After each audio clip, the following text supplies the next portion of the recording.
নমস্কার বন্ধুরা, আশা করি সবাই ভালো আছেন। তো বন্ধুরা, আমার আজকের রেসিপি হচ্ছে বাঁধাকপির মুচমুচে পাকোড়া। শীতের এই সিজনে এই রেসিপিটি কিন্তু আপনারা একবার হলে ট্রাই করবেন। খেতে কিন্তু অনেক মজা এবং ক্রিস্পি হয়। তো আশা করছি আমার আজকের এই ভিডিওটি আপনাদের ভালো লাগবে। তো চলুন কথা না বাড়িয়ে রেসিপিটি শুরু করা যাক। বাঁধাকপির পাকোড়া তৈরি করার জন্য প্রথমেই আমি মিডিয়াম সাইজের একটা বাঁধাকপি কুচি করে নিয়েছি। এখন আমি এতে দিয়ে দিব 1 চা চামচের মতো লবণ। তো লবণটা দিয়ে আমি বাঁধাকপির সাথে লবণটাকে খুব ভালোভাবে মিক্স করে নেব।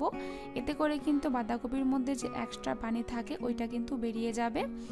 তো বন্ধুরা, এভাবে আমি 5 মিনিট বাঁধাকপিটাকে কষলে নেব। তো 5 মিনিট পর এখন আমি পানিটাকে নিংড়িয়ে নেব। তো বন্ধুরা, 5 মিনিট পর এখন আমি বাঁধাকপি থেকে এক্সট্রা পানিটা বের করে নিচ্ছি। তো বের করে আমি আরেকটি পাত্রে বাঁধাকপিটাকে রেখে দিচ্ছি। এতে করে কিন্তু বাঁধাকপির পাকোড়াগুলো অনেক সময় পর্যন্ত মুচমুচে থাকবে এবং খেতেও কিন্তু অনেক ভালো লাগবে। তো বন্ধুরা, অনেকটা পানি কিন্তু বের হয়েছে, আপনারা দেখতেই পাচ্ছেন। এই পানিটা কিন্তু অবশ্যই ফেলে দিবেন। তো এখন আমি এতে বাকি উপাদানগুলো অ্যাড করব। প্রথমেই দিয়ে দিচ্ছি 1 কাপ পরিমাণ পেঁয়াজ কুচি। পেঁয়াজটা একটু বেশি দিতে চেষ্টা করবেন, এতে করে কিন্তু বাঁধাকপির পাকোড়াটা খেতে ভালো লাগবে। সেই সাথে দিয়ে দিচ্ছি 1 কাপ পরিমাণ ধনেপাতা কুচি। ধনেপাতাও দিয়ে দিয়েছি। এখন আমি দিয়ে দিব কাঁচা মরিচ। আমি এখানে আমার পছন্দ অনুযায়ী নিয়েছি, আপনারা যদি ঝাল বেশি খেতে পছন্দ করেন তবে বেশিও নিতে পারেন।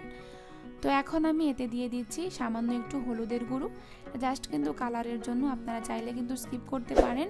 আর দিয়ে দিচ্ছি কালো গোলমরিচের গুঁড়ো 1 চা চামচের মতো, তবে আপনারা চাইলে কিন্তু সাদা গোলমরিচের গুঁড়ো ব্যবহার করতে পারেন। আর দিয়ে দিচ্ছি সামান্য একটু লবণ। এখন আমি একটা বড় সাইজের মুরগির ডিম ফেটিয়ে নিচ্ছি।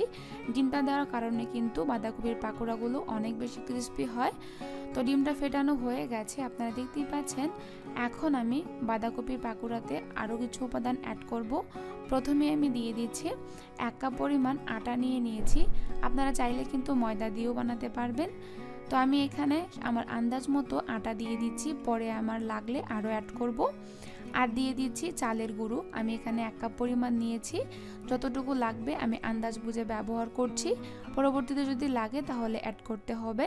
তো এখন আমি আটা এবং চালের গুঁড়োটাকে বাঁধাকপির সাথে মিশিয়ে নেব।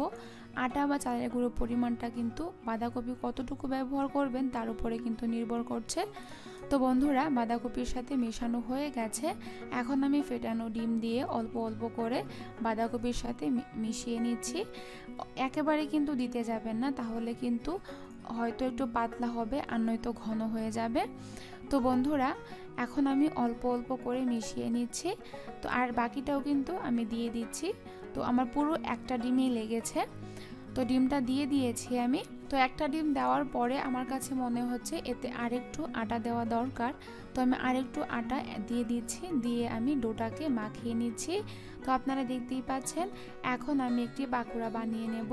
দেখতেই পাচ্ছেন, এরকম শেপে যখন চলে আসবে তখন কিন্তু বুঝতে হবে পাকোড়াটা কিন্তু ভাজার জন্য একেবারে রেডি।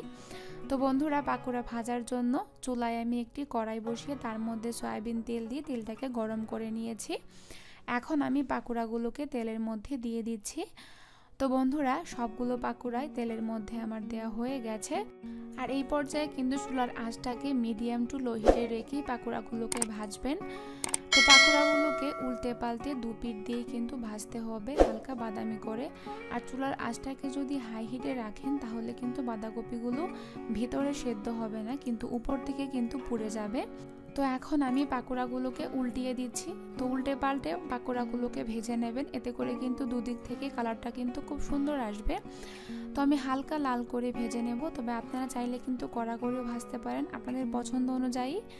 তো বন্ধুরা, দেখুন পাকোড়াগুলো কালারটা কতটা সুন্দর হয়েছে, খেতেও কিন্তু অনেক মজা হয়েছিল। তো এখন আমি বাঁধাকপির পাকোড়াগুলোকে নামিয়ে নেব। তো নামিয়ে দেখাচ্ছি বাঁধাকপির পাকোড়াগুলো কতটুকু সুন্দর হয়েছিল। খেতে যেমন মজা হয়েছে তেমনি কিন্তু ক্রিস্পি হয়েছে। আশা করছি আমার আজকের এই রেসিপিটি ফলো করে আপনারা বাড়িতে তৈরি করবেন। আর কেমন হয়েছে তা আমাকে অবশ্যই কমেন্ট করে জানাবেন। আর আমার ভিডিওটি যদি ভালো লাগে তাহলে অবশ্যই আমার চ্যানেলটিকে সাবস্ক্রাইব করবেন এবং লাইক করবেন। ভালো থাকবেন, সুস্থ থাকবেন। ধন্যবাদ।